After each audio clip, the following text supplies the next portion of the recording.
Hello, I'm the Nostalgia Critic. I remembered so you don't have to. People, there's nothing wrong with getting in touch with your feminine side. Unless you're a guy, in which case that makes you a pussy. But everybody has at least one movie that they've cried at. And for the most part, they were shown to us when we were little kids, for crying out loud. There's no doubt about it. Kids' films had some of the saddest and most depressing scenes in cinema history. For films that were supposed to be family-friendly, there's a lot of emotionally tormenting stuff that we were shown in our childhoods. Which is why today, I am bringing you the top 11 saddest movie moments from our childhoods. Why top 11? Because I like to go one step beyond. So, women, get out your tissues, men, prepare your sleeves. This is the top 11 saddest nostalgic moments.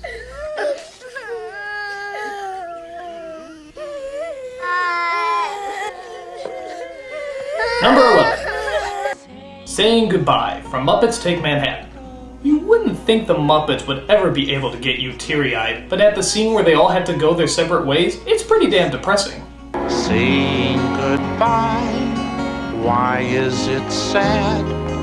Makes us remember the good times we've had.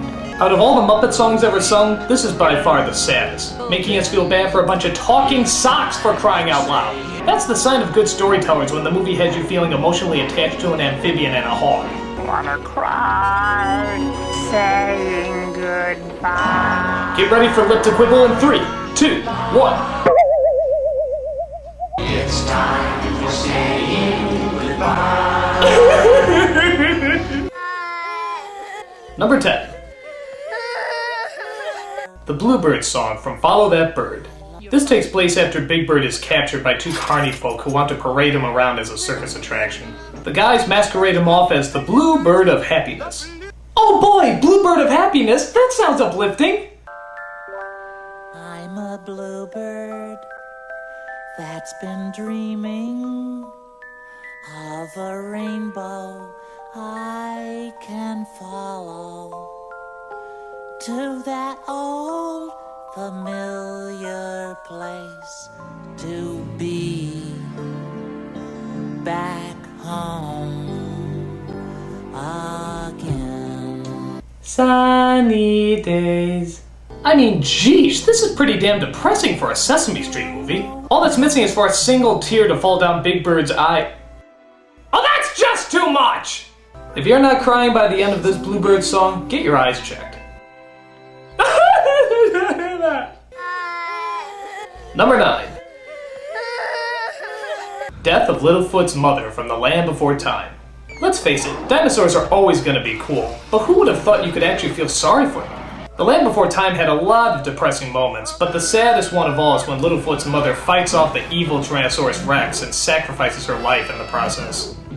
Dear sweet Littlefoot, do you remember the way to the Great Valley? I guess so. But why do I have to know? You're gonna be with me. I'll be with you, even if you can't see me. Mother? Mother? Oh, for crying out loud, how can a movie make me feel bad for something that died eons ago? Like this! It's not fair. Number 8. An American Tail. Just an American Tail. Everything about this movie is depressing. I'm surprised everybody didn't get depression just from watching it. The story is about a little mouse who gets separated from his family while moving to America.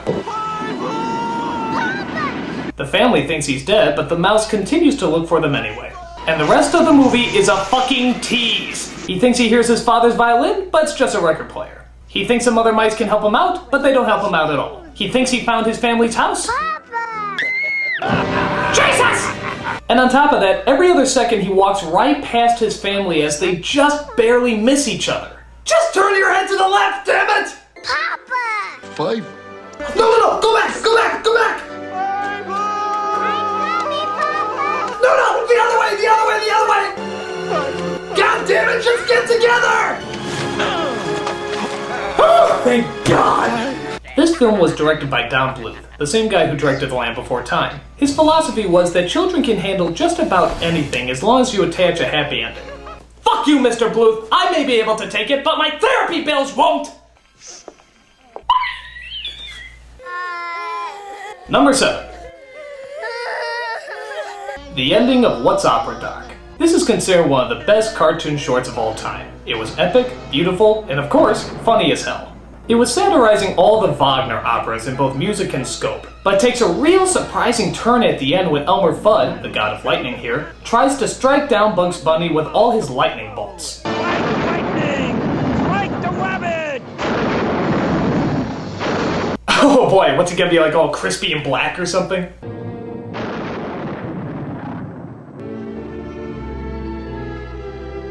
That's not funny. What have I done? That's not funny at all. I've killed the rabbit. Actually, that's quite depressing. Poor little bunny. Poor little rabbit.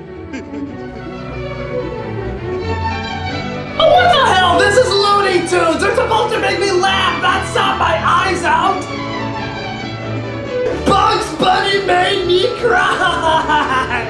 Well, what did you expect in an opera? A happy ending? No! But I expect it from a fucking Bugs Bunny cartoon! Number 6. The Going Away Party from Snoopy Come Home. It's not like Charlie Brown was a very upbeat cartoon to begin with, so the idea of doing a whole section of the movie that was meant to make you feel sad is just downright cruel. The scene involves Snoopy, as he decides to leave home and go live with his original owner. So the kids decide to throw him a going away party. A joyful, charming, heartwarming going away.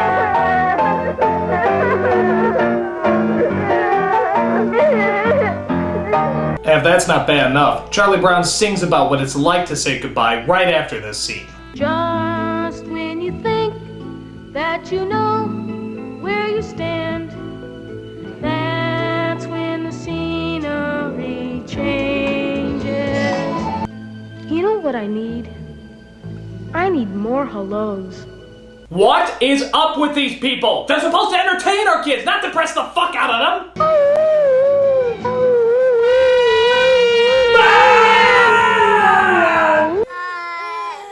Number 5. The Drowning of Artax from The Never-Ending Story. This is one of the cleverest fantasy movies that ever came out of the 80s, but with all its imagination and creative characters, it's the death of a fucking horse that we all remember. Apparently they're going through the swamp of sadness, where only those who let the sadness and depression get the best of them sink into the swamp. Thank God Stephen Wright doesn't go there. But wait a minute, the horse Artax starts sinking. Well, what the hell does that mean? The horse has depression? What the hell do you have to be depressed about? Artax, you're sinking! Sorry, Wilbur. I just don't think my mother ever loved me. Come on! Just found out my business went bankrupt. Artax, My girlfriend just left me. you're letting the sadness of the swamps get to you. Took all the oats. You have to try. And I lost my sister to the glue factory. Oh, please. Yeah, life's a bitch and then you sink. Artax! Sorry, Wilbur. Yeah, like I said, makes no fucking sense. But it's so sad! Number 4. The Death of Charlotte from Charlotte's Web. Okay, so maybe all spiders don't look quite as cute and lovable as Charlotte did. But that doesn't mean we weren't all affected when she spent the last few days of her life helping out a damn pig. It wouldn't be so bad, except she talks about her death like she's going out to the store. I'm done for, Wilbur. In a while, I'll be dead. Oh, well, I guess that's cool. What? And as if that wasn't bad enough, she actually sings a song before she died. The autumn days grow short and cold. Now that's the sign of a true hard-working entertainer. Working behind the scenes, never taking the credit, and leaving out a song. What a showman. Show spider. Charlotte? Charlotte! I'll never use a can of Rain again.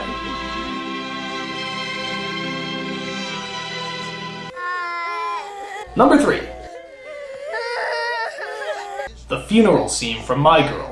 After the success of Home Alone, Macaulay Culkin was America's hottest child actor, which is why it's so shocking that any movie, let alone kids film, had the balls to actually kill him off.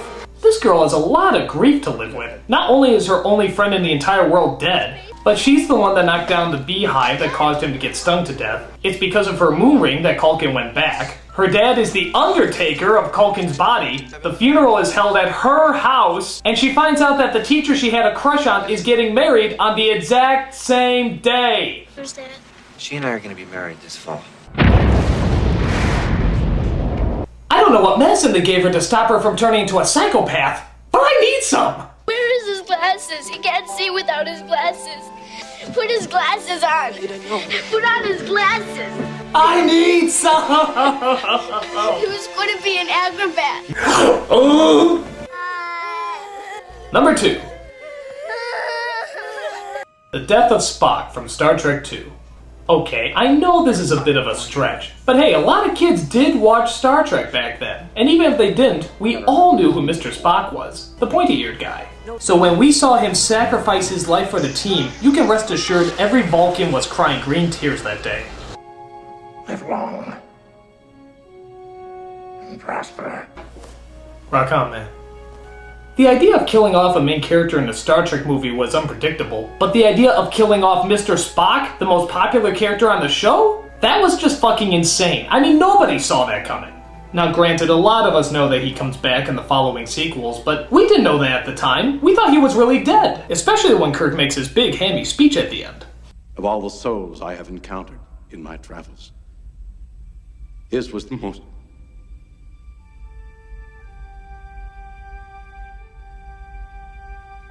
marketable. Human. Oh, that too. And to top it all off, Scotty plays Amazing Grace on the bagpipes, no less. This is so corny and yet somehow so friggin' sad. Oh God, Spock is dead. Goodbye, deadhead. Come back in Star Trek 3 and see me. And the number one saddest nostalgic moment is every single goddamn Disney movie ever made. I mean, what the hell is wrong with this company? In every other film, someone dies, someone leaves, someone's in a deep depression. I thought this was supposed to be Disney, the happiest place on earth. Happy like a bullet to the head. Like, remember this happy moment? No. How about this picker-upper? But I very seldom follow it. And let's not forget this cheerful memory. Disney is always associated with family entertainment, child-friendly fun, but I think they hold the record for the most crying scenes than any other studio. Oh, God! I think the saddest moments are probably the death of Simba's father, the killing of Old Yeller, and of course, Bambi's mom! This scene is so famous that people still talk about it, even to this day. In fact, there's a famous Animaniacs episode that satirized this emotionally crippling scene. Bambi's mom, she's... Actually, the funny thing is, have you watched this scene recently? I mean, okay, you got the mother's shot, the kid looking for her, and the father saying, "Your mother can't be with you anymore." But watch what comes immediately after. What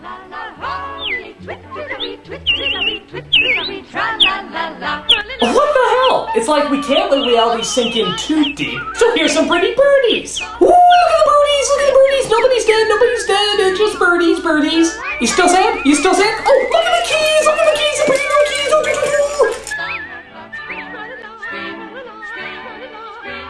Can you imagine if they did that with other Disney films?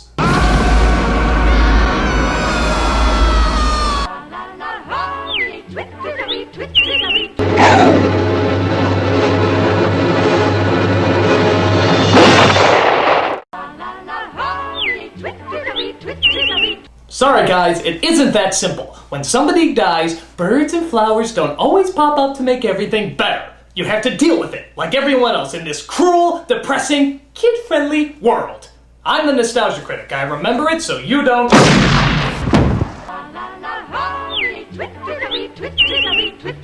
Tra-la-la-la.